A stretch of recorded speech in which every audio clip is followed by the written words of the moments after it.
Salam sejahtera bagi kita. Kita sekarang berada di penghujung tahun 2023, tanggal 31 Desember. Kita akan menghayati akhir tahun ini dengan bersama-sama terlebih dahulu berdoa dan membaca firman Tuhan. Mari kita berdoa. Bapa, kami sudah berada di akhir tahun, biarkan kami boleh semakin melihat bahwa waktu berjalan dengan cepat, tapi juga waktu tidak dapat kami ulang. Oleh karena itu kami harus menggunakan setiap waktu dengan benar dan bertanggung jawab. Tuhan ampuni jikalau kami di dalam tahun 2023 masih banyak atau ada beberapa tugas-tugas yang kami abaikan atau kami tidak dapat mengelola waktu dengan bertanggung jawab. Kami ingin mendengar firman-Mu, Tuhan, kuduskan kami. Kami berdoa dalam nama Tuhan Yesus Kristus. Amin. Saudara-saudara, mari kita membaca satu bagian dari Injil Lukas pasal 2 ayat 22 sampai dengan 40, dan saya membaca pada ayat 29 dan 30 serta ayat 38. Demikian firman Tuhan. Inilah perkataan dari Simeon. Sekarang Tuhan, biarkanlah hamba-Mu ini pergi dalam damai sesuai dengan firman-Mu, sebab mataku telah melihat keselamatan yang dari-Mu. Pada saat itu juga ia mendekat dan mengucap syukur kepada Allah. Ia berbicara tentang anak itu kepada semua orang yang menantikan pembebasan untuk Yerusalem. Temanya adalah nubuat Simeon dan Hana. Nah, saudara-saudara, di penghujung tahun 2023 ini kita diajak untuk melihat satu hal yang menarik, nubuat. Nubuat bukan sekadar ramalan, tetapi di dalam nubuat ada firman Tuhan yang visioner, yang diucapkan oleh dua orang yang tentunya bukan sembarangan, seorang nabi dan nabiah, Simeon dan Hana. Nah, saudara-saudara, nubuat dari Simeon dan Hana terjadi ketika Yesus dibawa oleh Maria dan Yusuf ke Bait Allah. Dan kita mengetahui bahwa menurut tradisi dan peraturan hukum Taurat, anak orang Yahudi laki-laki dalam usia 8 hari harus dibawa ke Bait Allah, lalu mereka akan disunat. Ya. Nah, lalu di sana diberi nama. Jadi Yesus diberi nama saat dia disunat dan kemudian dia mendapatkan nama, yaitu Yesus. Saudara-saudara, kalau kita perhatikan dengan baik, nubuat dari Simeon dan Hana ini tentunya adalah ucapan dari seorang yang mendapatkan wahyu dari Allah.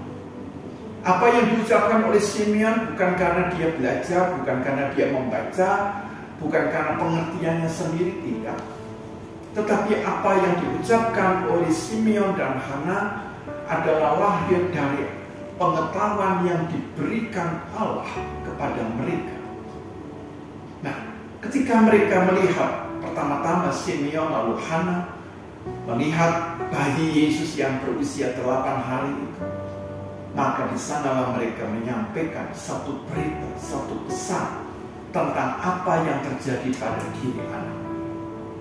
Dan karena itu kalau kita perhatikan apa yang diucapkan di dalam nubuat itu, Lukas 2 ayat 30-32 yang berkata, keselamatan yang datang dari-Mu, yang telah Engkau sediakan di hadapan segala bangsa, yaitu terang yang menjadi penyataanmu bagi bangsa-bangsa lain dan menjadi kemuliaan bagi umat-Mu Israel.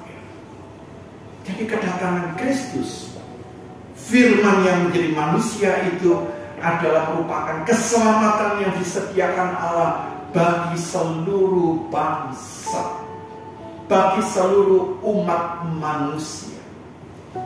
Tapi Yesus Kristus bukan hanya Tuhan dan Juru Selamat bagi orang Kristen.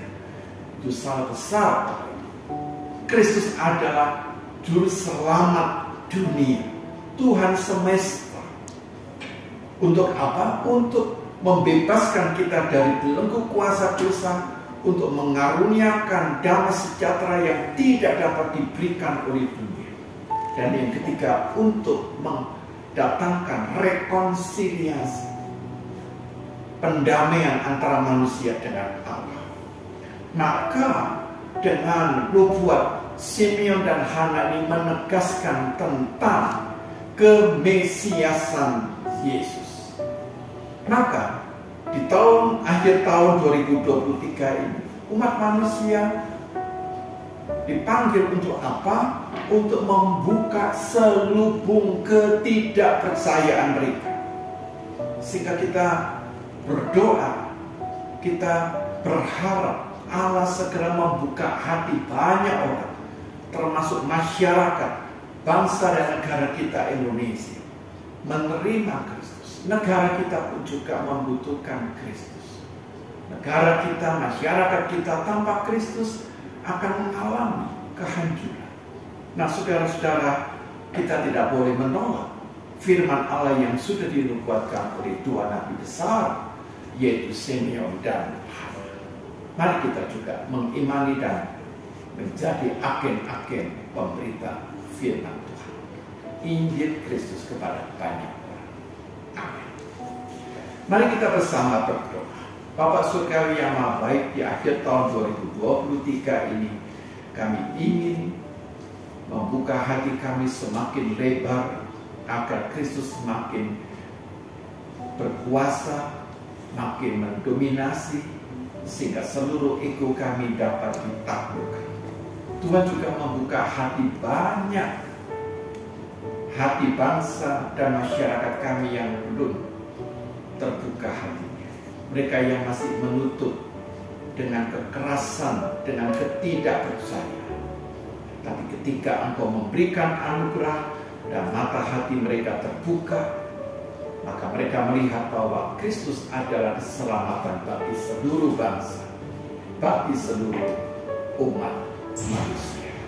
Tuhan, pimpinlah umat manusia di dalam terang dan kebenaran Kristus. Kami berdoa dalam kuasa, dalam nama Tuhan Yesus Kristus, Putra Allah, Juru Selamat dunia. Amin. Mari kita hayati bersama visi dan misi UK Maranatha. Mari kita hayati visi.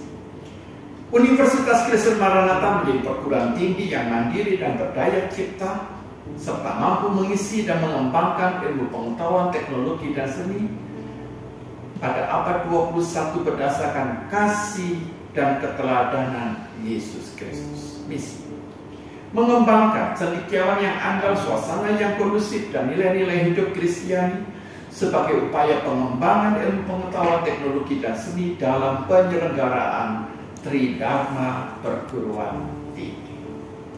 Saudara-saudara, selamat mengakhiri tahun 2023. Damai sejahtera Tuhan Yesus menyertai saudara.